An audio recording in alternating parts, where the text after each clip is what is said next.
It was in 2008, driving down the interstate in Knoxville, Tennessee, that the second stage of my spiritual journey began. It was then that I prayed in my own voice for the first time, my true, authentic voice, and I said something like, God, I don't really know what this is all about. I don't know what I believe. I don't know where this is taking me, but I have a hole in my heart, and this is the only thing that will fill that hole. And so I'm going to call it God. And so here I am. Here I am. After leaving my Southern Baptist church around 18 years old, I ignored that longing for some years. Let's just say in those earliest years of young adulthood, other things had my attention. But eventually, I couldn't ignore that space in my heart. And so, as an older college student in my earliest 20s, I began writing, journaling about this God-shaped hole. I knew conservative Christianity wasn't for me, but I didn't know how else to have a God presence in my life. Fast forward a bit to that interstate decision I told you about, when I surrendered to this presence that I could not escape, and the agreement to go with it, even without knowing what any of it meant. It would be another year before I stepped foot into my hometown Unitarian Universalist congregation. A year of finishing up my undergraduate degree, a year of doubts about where I would be next, a year of stress of filling out applications, trying to find my first professional position in social work, a year of deciding between staying in the city where I went to school or moving to the familiarity of my tidily structured little town. A year of feeling like I was failing because this education and this experience that I had spent so long cultivating might not immediately yield the results that I had hoped for. This would be a cycle that I would travel many times over, up to and including just last year. But I finally did go to that Unitarian Universalist church, a church whose building I had grown up seeing in its spot beside the high school across from the Civic Center. I, of course, had no idea what it was. Some sort of science church, I guessed. Maybe non-denominational, I don't know. I'm from a science town, the site of the atomic bomb in the 1940s. There's a huge cultural and professional identity around science and production in my hometown of Oak Ridge, Tennessee, the home of the National Lab, the National Security Complex, lots of nuclear energy. They say we glow in the dark, and I really might. So yeah, I wanted to go to the science church where the engineers would go and, I don't know, sing about the periodic table or something. But a year after that interstate decision, I was ready to explore being in a faith community again. See, on the interstate, I also realized that I didn't necessarily want to adopt another religious expression, such as Hinduism or Buddhism, etc., because I knew how long it had taken me to cultivate and absorb Christianity. And I didn't want to wait that long. I didn't want to wait another lifetime to form a new tradition and custom. But I wanted and I needed community and to explore my spirituality and my faith with others. And there's that church, and here I am. Now, I usually leave out a little tidbit when I share about my first time going to a UU church, and it's that it wasn't my first time when I really started going. I had visited that church just a little bit before my actual first time with my best friend, and we giggled the entire time. I don't know why we giggled the entire time, probably because we don't take anything seriously, but also because I didn't know what to expect. This thing that I was experiencing, this culture, this new way of being together. I was almost skeptical before I came in there, but I went back.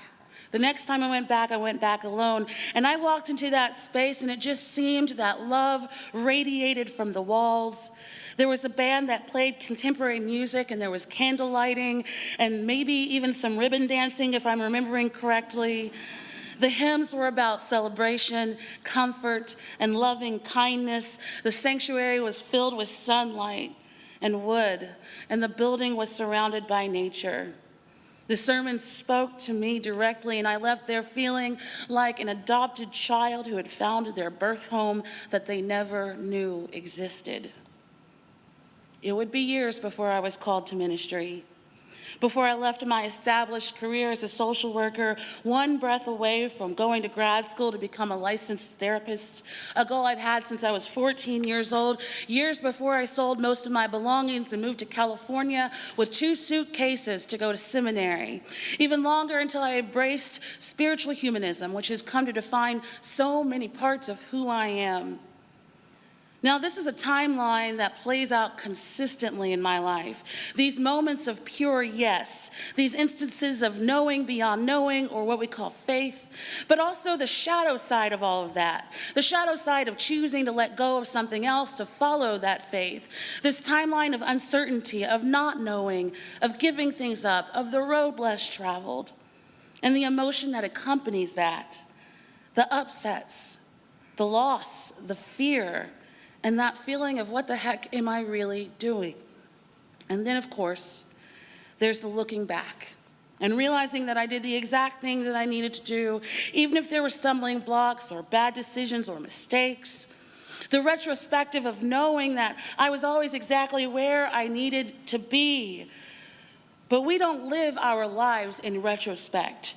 And it's never as easy in the moment as it is looking back. Timelines are like that.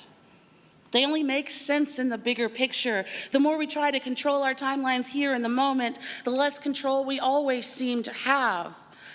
And it also doesn't help that we live in a world that seems dependent on timelines, skewed towards the right timelines. You know what I'm talking about. The right time to get married, the right time to achieve success, the right time to develop, the right time to heal. In a society that has constructed all these binaries that attempt to dictate every inch of our lives, timelines serve as sort of a vehicle to get us between those binaries. But binaries aren't real and timelines don't work. And in the midst of that, there each of us are left wondering why our lives don't fit into those tiny and tidy categories, what we're doing wrong or not enough of, or when our time will come, or why we just seem to always fall short. As a spiritual humanist, I place a lot of my focus and stock in what we create as humans together. It becomes bigger than us, it lives through us, it lives beyond us. And because of that, I'm fascinated by the role that media plays in our lives and in our society. Whether movies, small screen, music, books, stories, social media, and the like, I stand in awe of the impact of media on the human psyche, for better or for worse. We love story. We need archetypes. We create narrative even in our sleep and beyond our knowledge. And because of this, I don't approach media as some evil, mind-numbing substance made for the deadened masses. I appreciate media as an expression of who we are and what we want and how we yearn to understand ourselves. I've talked about Shonda Rhimes up here before. She's a famed showrunner responsible for major long-running productions such as Grey's Anatomy, How to Get Away with Murder, and Scandal. She is doing the thing out there. And in her book, Year of Yes, she describes the creative process of writing and producing, especially while having several shows and productions at one time. She compares production to a moving train. Now, production costs millions of dollars for any given show, and to produce, you gotta have a script. And she describes the writing process of that script as laying track for the train of production. Producing weekly shows means coming up with plot and story that moves as fast as a train. Now, in her book, she likens this laying of track for production to laying track for the stories that we tell ourselves, essentially how we set ourselves up for whatever it is that we think we're supposed to do or is supposed to happen to us. Now, she's not attempting to explain success and how to get there or even happiness. She's attempting to explain how we limit or liberate ourselves by or from our timelines. I also believe we like stories because they're tidy. There's a beginning, a middle, and an end. Regardless of what happens, good or bad, we encounter the parts of a story knowing that it will somehow end. And we get mad at stories for not ending the way that we want them to. I've never watched Game of Thrones, but I know some of y'all are mad about it. There are numerous stories that have that effect, right? Numerous stories that leave us with questions and complaints, numerous endings that left us wanting more, but eventually we move on, accepting that that is how it ended, and we rewatch the series, this time knowing what happens, and probably still love it all the same. And in coming of age or triumphant come up stories, who doesn't love a good old montage sequence? You know, the few minutes that stylize the struggle or the come up part of the story. That scene where the main character realizes what they need to do to make it work, and the montage shows them getting into the rhythm of it. Oh, how many times I've wished those phases in my life were montages with a great song and great editing. And as good as these stories are, it's kind of conditioned us to race through the tough parts, to seek out the resolution, the confirmation that what we're doing is what we're supposed to be doing. But ultimately, our lives are not scripted. There's no Shonda Rhimes producing our day-to-day lives, and the only beginning and end we really have is birth and death. And so we wait. We wait to become that person we always wanted to be. We wait to actualize and realize and become. We wait for resolution or apologies or answers or the opportune time or the right way. I sought out faith community all those years ago before I could articulate why. Now I realize that at its best, faith communities provide structure to spiritual understanding, and maybe at its worst, faith community provides rigid guidelines and rules. Our UU faith provided me with a structure that was there to provide guidance and community as I explored my own spiritual journey and grew my faith to figure out what it meant to me. Now, I also understand faith community as a learning lab of sorts, a place to test, to make mistakes, to learn, to experiment with what it means to be in this world together, what it means to create the type of world that we want to live in, what it means to be bound by covenant and promise rather than creed and obligation. And in this place, we get an opportunity to examine who we are and how to ask for what we need. Not because faith community is perfect, not because we have it all figured out, but because we are interconnected and we have to figure these things out. So why not do it here? And in this community, we've come together time and time again, inviting one another into this exploration. We've stretched and grown and wondered and asked the tough questions of each other. We've gathered here together each week to hold up mirrors to each other, to our world, and to our faith. And throughout the week, not on Sundays, we've grappled with what it means to be in a community together with one another in that way, what it means to banish timelines, what it means to be right here and right now. Now, I want to invite you into a quick meditative exercise, as you're willing. I invite you to close your eyes for a second and settle in. Now, as you breathe, start at this point right here, right now, in this moment. Maybe sensing your presence here, the presence of those around you. Now, I want you to travel backwards in time. Journey into your past. I want you to settle into a time in your life that was uncertain, or maybe unkind, maybe even tough. Something that has been resolved, not a wound, but a scar. Now consider what that time taught you, what you learned, how you came out of it, how you got through, how it made you who you are. Now I invite you to come back to the present. Taking a few breaths, and coming back into the space. Easy, right? I'm sure each of us has a story or two in our lives.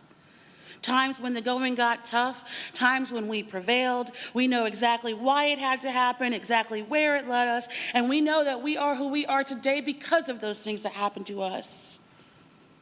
But we can't have that exact kind of knowing right now. For those blocks or hardships that are in progress, we can't possibly know where it's leading us. We can't possibly know who we're going to become. But when we take that higher knowing, that knowing of what brought us here to this moment, that knowing that what has happened and what it became, then we're able to really practice our faith in the now. In my own life, through the complicated and the completed timelines and the timelines that are still in progress, the main thing I've learned more than that it all worked out is that I am right on time. That not only was I right where I needed to be, but that I was where I needed to be when I needed to be there. That I was not late or lacking or falling behind, and neither are we in this moment. As a community, we are not perfect nor actualized. We don't have it all figured out, but we are right on time for this world, and what this world needs is people who have shown up ready, willing. The beautiful thing about our faith is that we are a tool of liberation. We get to do things differently, think outside the box. We get to create a container with each other every week that invites us to explore who we are, how we shape our faith, how we shape our world, not the other way around. We get to move away from preconceived notions of what it means to be good. And each time we come together, we create something that's bigger than us, that lives through us, that we get to share with the world.